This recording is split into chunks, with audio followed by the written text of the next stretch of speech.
நடிகர் ரஜினிகாந்தோட பிரதர் என்ன சொல்லியிருக்காருன்னா, விஜய் வந்து அரசியல்ல வந்து ஜொலிப்பது வந்து கஷ்டம், அண்ணாமலை புத்திசாலி, அவர் வந்து அரசியல்ல மிக உயர்த்துக்கு வருவார் சொல்லியிருக்காரு. எப்படி பாக்குறீங்க? எனக்கு சூப்பர் ஸ்டாருடைய சகோதரர் கருப்ப சிவப்பான் கூட தெரியாதுன்னா என்னை அந்த வம்பில் மாட்டி விட்டாதீங்க.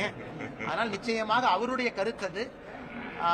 நான் ஏற்பது ஏற்காத தவறா போயிருக்குன்னா மிச்ச தலைவர்கள் இருக்கிறாங்க. விஜய் அவர்களை பொறுத்தவரை ஒரு கட்சி ஆரம்பிச்சிருக்கிறாங்க, கடுமையா பணி செய்ய வேண்டும் என்று நினைத்து களத்துக்கு வந்தா அவருடைய கையில் இருக்க வெற்றி தோல்வி எல்லாம். எந்த அரசியல் கட்சியும் அவருடைய உழைப்பை பொறுத்து தான் மக்கள் வாக்களிக்க போறாங்க.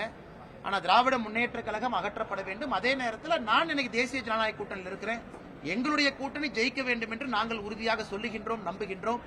மற்றபடி ஒரு கட்சியும் நாங்க யாரும் தரம் தாழ்ந்து அவங்க போயிடக்கூடாதுன்னு நான் சொல்லலீங்கன்னா, கடுமையா உழைக்கட்டும், மக்கள் மன்றத்தில் மக்களுக்கு என்ன செய்வோம் அப்படிங்கிற வாக்குறுதியை வைக்கட்டும், நீங்க எல்லாம் முடிவு பண்ணுங்க.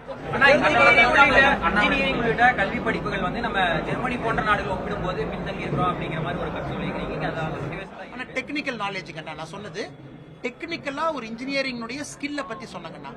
ஒரு ஜெர்மனியில பிராக்டிஸ் ஸ்கூல் என்கின்ற ஒரு மாடல் வச்சிருக்காங்க. நம்ம இவ்வளவு இன்ஜினியர் உற்பத்தி பண்றோம், அது கோயம்புத்தூர் போன்ற ஒரு நகரத்துல. அதனால நான் உங்களுக்கு சொன்ன என்னுடைய அன்பான கருத்து என்னன்னா, ஐயா இன்ஜினியரிங் மாணவர்களை நீங்க உங்க தொழில் நிறுவனத்தை கூட்டிட்டு வந்து பட்டை தீட்டி வெளியே அனுப்புங்க. நீங்க இன்ஜினியரிங் காலேஜோட டைப் போடுங்க.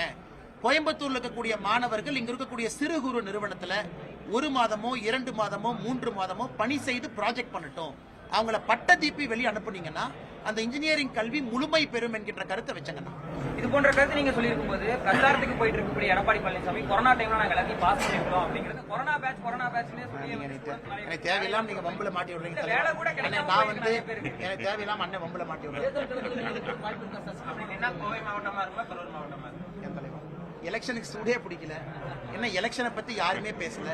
துணை ஜனாதிபதி தேர்தலுக்கு இன்னைக்கு தான் எலெக்ஷன் கமிஷன் சொல்லியிருக்கிறாங்க. நாங்க தயாராகிட்டு இருக்கோம். அதுக்கு என்ன நோட்டிபிகேஷன் கொடுக்கல.